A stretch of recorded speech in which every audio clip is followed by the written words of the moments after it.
Peça para o Senhor fazer um milagre na sua vida, porque hoje a salvação entra na sua casa.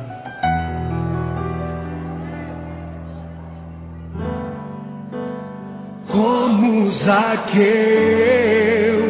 eu quero subir o mais alto que eu puder, só pra te ver, olhar para ti e chamar sua atenção para mim. Eu preciso de ti, Senhor. Quantos precisam do Senhor?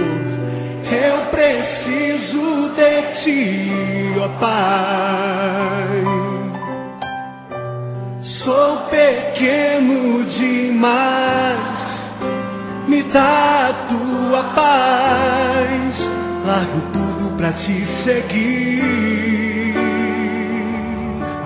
Entra na minha casa, entra na minha casa, entra na minha vida, mexe com minha estrutura, sara todas as feridas, me ensina a ter santidade.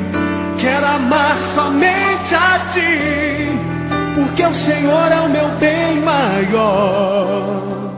Faz um milagre em mim.